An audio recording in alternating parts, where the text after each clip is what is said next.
Hi అండి, అందరికీ నమస్కారం. ఎంఎస్ ఈజీ రెసిపీస్కి స్వాగతం అండి. ఈరోజు కార్తీక పురాణం 3వ అధ్యాయాన్ని విందామండి. ముందుగా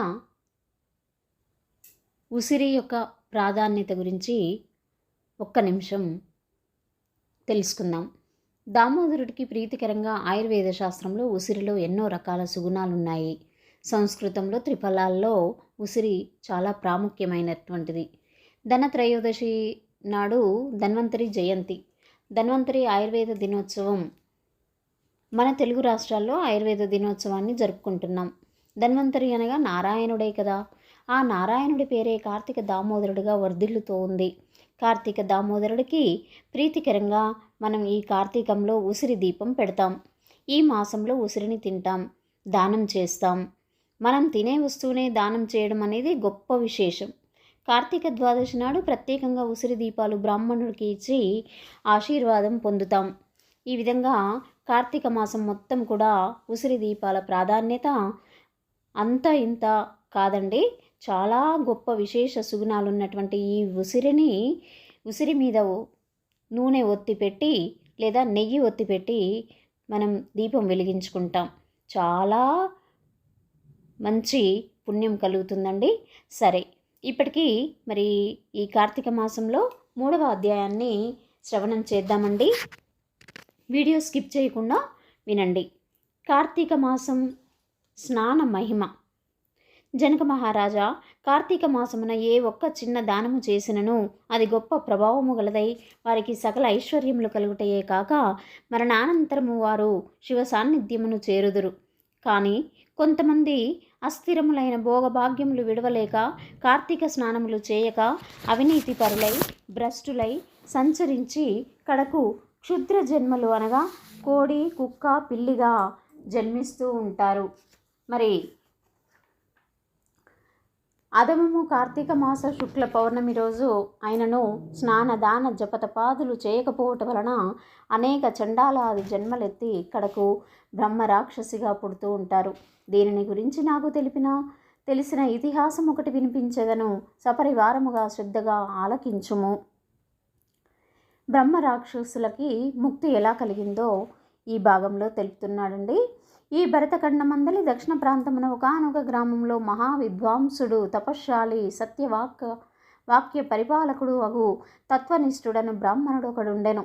ఒకనాడు ఆ బ్రాహ్మణుడు తీర్థయాత్రాసక్తుడై అఖండ గోదావరికి బయలుదేరెను. ఆ తీర్థ సమీపమున ఒక వటవృక్షముపై భయంకర ముఖములతోనూ దీర్ఘకేశములతోనూ బలిష్టంబులైన కూరలతోనూ నల్లని బాణపొట్టలతోనూ చూచువారికి అతి భయంకర రూపంలో 3 బ్రహ్మరాక్షసులు నివసించుచు ఆ దారిన పోవు బాటసారులను బెదిరించి వారిని భక్షించుచు ఆ ప్రాంతమంతయు భయకంపితము చేయుచుండిరి.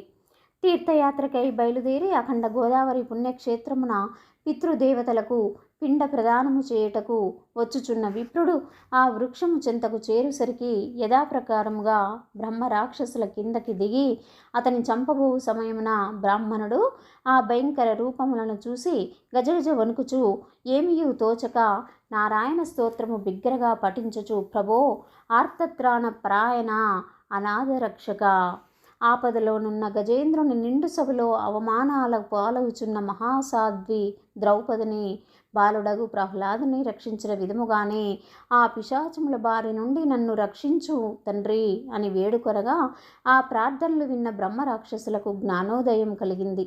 మహానుభావ, మీ నోటి నుండి వచ్చిన శ్రీమన్నారాయణ స్తుతిని మాకు జ్ఞానోదయమైనది స్తుతి విని మాకు జ్ఞానోదయమైనది, మమ్ము రక్షింపుడని ప్రాధేయపడిరి. వారి మాటలకు విప్రుడు ధైర్యం తెచ్చుకొని, ఓయి మీరెవరు, ఎందులకు మీకు ఈ రాక్షస రూపములు కలిగెను, మీ వృత్తాంతము తెలుపుడు అని పలకగా వారు, విప్రపుంగవ, మీరు పూజ్యులు, ధర్మాత్ములు, వ్రతనిష్టాపరులు. మీ దర్శన భాగ్యం వలన మాకు పూర్వజన్మ మందలి కొంత జ్ఞానము కలిగినది. ఇక నుండి మీకు మా వలన ఏ ఆపద కలగదు అని అభయమిచ్చారు. అందుక బ్రహ్మరాక్షసుడు తన వృత్తాంతమును ఈ విధంగా చెప్పసాగాడు.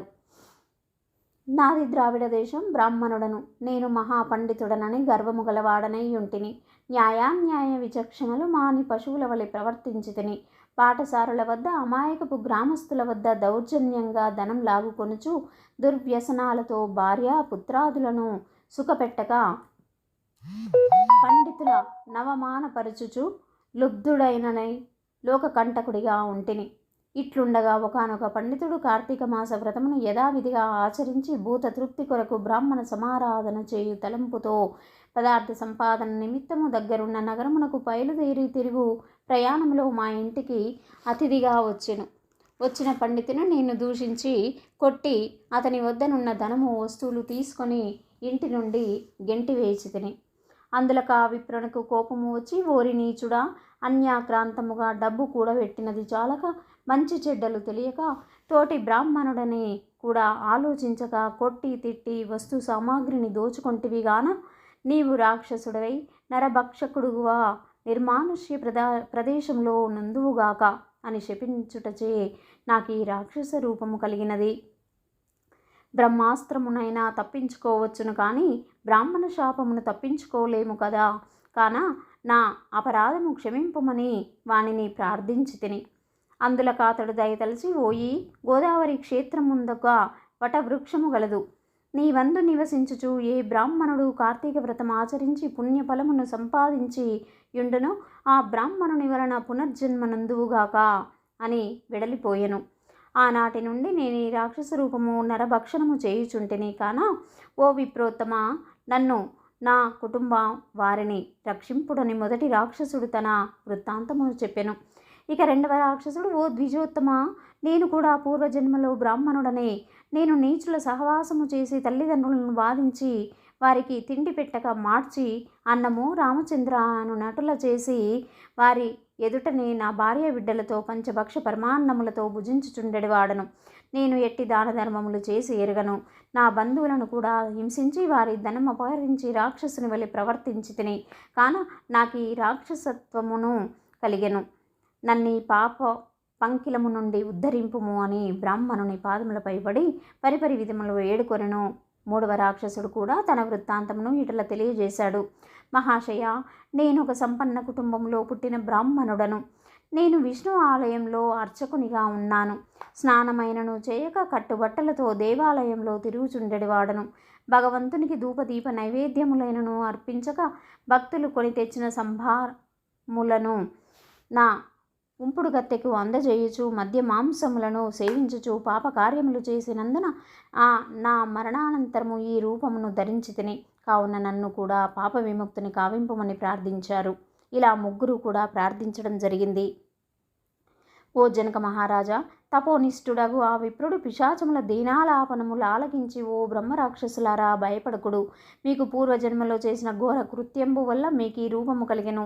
నా వెంట రండి, మీకు విముక్తిని కలిగిస్తాను అని వారిని ఓదార్చి తనతో కొనిపోయి ఆ ముగ్గురి ఆ యాతనా విముక్తికై సంకల్పము చెప్పుకొని తానే స్వయముగా గోదావరిలో స్నానమాచరించి స్నాన పుణ్యఫలమున ముగ్గురు బ్రహ్మ రాక్షసులకు దారపోయగా వారి వారి రాక్షస రూపములు పోయి దివ్య రూపములు ధరించి వైకుంఠమునకు ఎగిరి కార్తీక మాసంలో గోదావరి స్నానం ఆచరించినచో హరిహరాదులు తృప్తి నందుతారు. వారికి సకల ఐశ్వర్యములు ప్రసాదింతురు. అందువలన ఎంత ప్రయత్నించైనా సరే కార్తీక స్నానాలు ఆచరించాలి. మరి ఇక్కడితో కార్తీక మాసం కార్తీక పురాణంలో నుండి తృతీయ అధ్యాయము 3వ రోజు పారాయణం సమాప్తమైనది మీకు నోటిఫికేషన్ రూపంలో అందుతాయి. మీరు ప్లీజ్ లైక్, షేర్, సబ్స్క్రైబ్. అలాగే అందరూ కూడా కార్తీక మాసం అంతా కూడా ఉసిరి దీపాలు పెడుతూ మంచి ఫలితాన్ని పొందండి. ధన్యవాదములు.